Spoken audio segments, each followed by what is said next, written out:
کہ ایمان دل میں آ گیا تو ایک کشاکش اندر شروع ہو جائے گی۔ میں اگر فرائیڈ کی اصطلاح استعمال کروں تو ایگو اور اڈ یا لبیڈو میں تصادم ہوگا۔ آپ کے نفس کی خواہش کچھ اور ہے، ایمان کہتا ہے غلط۔ کشاکش ہوگی کہ نہیں؟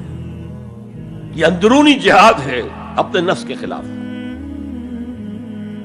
جیسے فرعون نے کہا تھا الیس لی ملک مصر وہذہ الانہار تجری من تحتی، کیا میں بادشاہ نہیں ہوں مصر کا؟ مصر کی حکومت میری نہیں ہے؟ اور کیا یہ ساری نہریں جو ہے میرے نظام کے تحت نہیں چل رہی؟ اسی طرح برا نہ مانیے، ہمارا نفس کہتا ہے یہ جسم میرا ہے، میری ملکیت ہے، اٹس مائی ڈومین، میری خواہش پوری کرنی ہوگی۔ جیسے اس نے کہا میں نہیں جانتا کوئی خدا ہے میرے سوا اور میرے اوپر، میں نہیں مانتا۔ نفس بھی کہتا میں نہیں ماننے کو تیار، کیا حلال ہے کیا حرام ہے، کیا جائز ہے کیا ناجائز، میری خواہش پوری کرو۔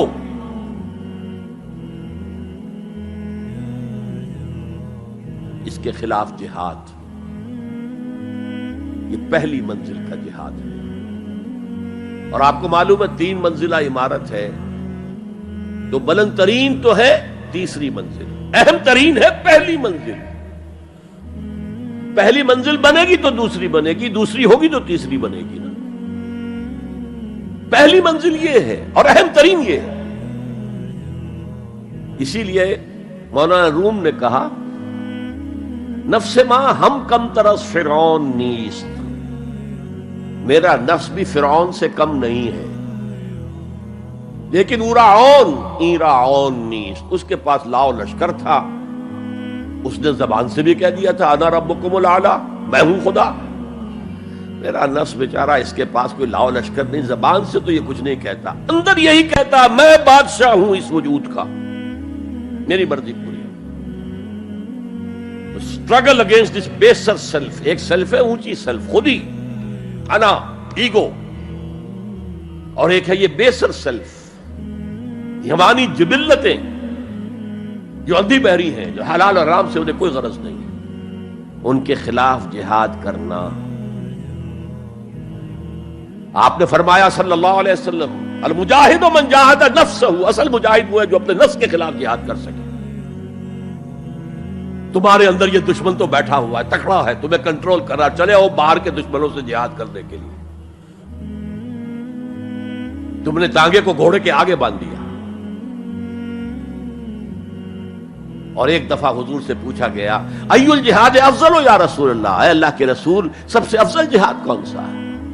فرمایا ان تجاہد نفسک فی طاعت اللہ، اپنے نفس کے خلاف جہاد کرو، اسے اللہ کا مطیع کرو۔ یہ جو اندر کی کشمکش ہے، کشاکش ہے، یہ جہاد فی سبیل اللہ کا نقطہ آغاز، اللہ کا مطیع بنانا ہے نفس کو۔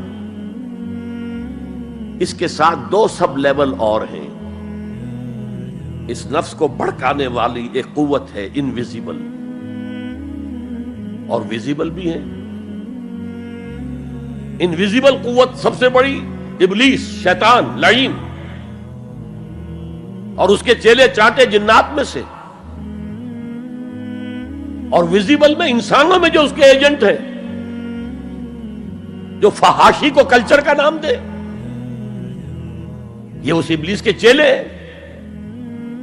ان کے خلاف جہاد نہیں کریں گے آپ، اگر آپ ان کے خلاف ایگریسو ایٹیٹیوڈ اختیار نہیں کریں گے تو آپ ان کے دباؤ میں آ جائیں گے۔ ان الشیطان لکم عدوا فاتخذوہ عدوا، اے لوگو یہ شیطان تمہارا دشمن ہے، اس کو اپنا دشمن سمجھو۔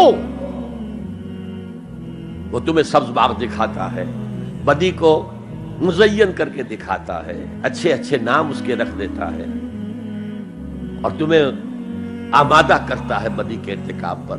نہیں، وہ تمہارا دشمن ہے۔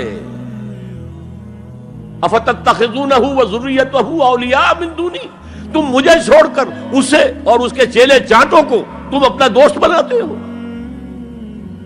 نہیں، شیطان کے خلاف جنگ کرو۔ اور تیسرا اس پر سب لیول کیا ہے؟ معاشرہ اگر بگڑا ہوا ہے، اس کا عمومی رجحان برائی کی طرف ہے، تو سوشل پریشرز آپ کو ادھر دھکیلتے ہیں۔ جیسے کہ اگر کوئی موب جا رہا ہے تو اس کے ساتھ چلنا تو بہت آسان ہے، وہ خود ہی آپ کو دھکیلتا ہوا لے جائے گا۔ اس کے خلاف چلنا